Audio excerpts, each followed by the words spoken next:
Welcome back. Today we are talking about Jehovah's Witnesses no longer have to count time. And this is straight from JW.org. We're going to take you right there. This is breaking news. This is a huge announcement when you think of it. But let's get right to it. Here we are. So when we go to JW.org, they have a different theme all the time. Today is the truth important anymore? And they should pay heed to that. Just a side note, we're going to do another report on Montana, what's happening there and how they're covering up more records. The truth is not important to JW.org or to the Watchtower. So now on their website, you go down to what's new, and they call it breaking news, adjustments to field service reporting. We're going to go right there. Here it is. The breaking news, adjustments to field service reporting on October 7th, 2023 at the annual meeting of the Watchtower Bible and Tract Society of Pennsylvania, the following exciting announcement was made. Beginning November 1st, 2023, congregation publishers will no longer be asked to report the amount of time they spend in the ministry, nor will publishers be asked to report their placements, the videos they show, or any return visits. Instead, the field service report will simply have a box that allows each publisher to indicate that he or she shared in any form of ministry during the month. Any form. It could have been just 5 minutes of talking.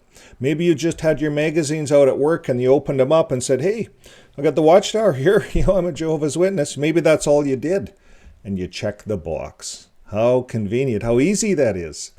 So instead, the service arrangement will simply have a box that allows each publisher to indicate that they shared in the ministry. There will be no more box where publishers, or there will be one more box where publishers can report the number of different Bible studies they conduct, so they can still count that. And it goes on to say that missionaries, circuit overseers and their wives, special pioneers, regular pioneers, and auxiliary pioneers will continue to report the number of hours they spend in the ministry, along with the number of different Bible studies they conduct. So nothing's going to change if you're of status, if you're pioneer status, because remember, they get special treatment in the congregation. Pioneers are often, elders get up and give talks, and they say, thanks to our pioneers, or our pioneers this, our pioneers that. So there's a bit of an ego charge to the pioneers, to be a pioneer. So they're having to do a little bit more. But remember, folks, this year, they knocked the hours down drastically for the pioneers. They knocked regular pioneering from 70 hours down to 50 and auxiliary pioneering from 50 to, 30? So they really made it easy for anybody to pioneer. But now they're making it easier for publishers. They no longer have to count time. When I was back in 2012, the average in Canada was about 8 hours a month.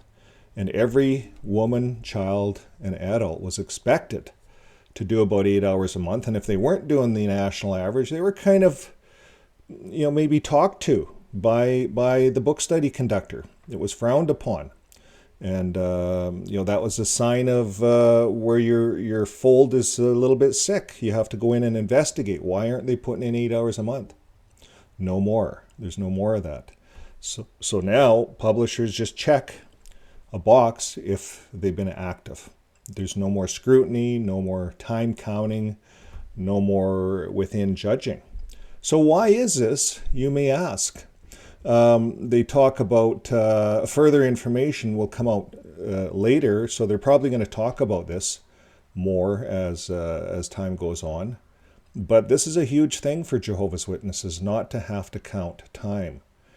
Now, I think it's because their numbers are dropping drastically. We read a report on researcher Rose on her comments that they've dropped from 130,000 baptisms this year to 12,000. That's a huge, huge decrease. And she says that's based on the information. If it's true, she put a clause in there. But, because it's not in print, but it was, she heard that at a talk. It was at the annual meeting or something like that. So if it's dropped from 130,000 a year to 12,000 a year, well, they're getting together and they're saying, hey, we got to do something. So our people are dropping off like flies. It's too hard to be a publisher. They don't want to get baptized. The expectations are too high. So let's just make this really easy. Field service is easy. You talk to someone at work, like in the picture I have in the thumbnail here. There's many avenues of field ministry, they would tell us. At work, on the bus, shopping. It could be a 5-minute conversation. It could be hardly even a conversation, but you feel that you made a witness, you can check the box. And that they're making it easier to bump, I believe, to bump the numbers of baptism back up. They got to do some damage control. And I'm going to be reporting on their October broadcast, and it's scary, folks. It's a scary judgment message. And I remember when I was in, they said, yeah, it's going to come about that we're going to have to do the judgment message. It's coming. And now it's here. They're doing their judgment message. So does that have something to do with this? The judgment message, this new message that they're out proclaiming. So folks, stick with us. If you haven't subscribed yet, subscribe, and I'll be doing other videos on this. We'll be keeping an eye on the Watchtower and what they're doing. So thanks again, and until next time, keep living your life with love. Bye for now.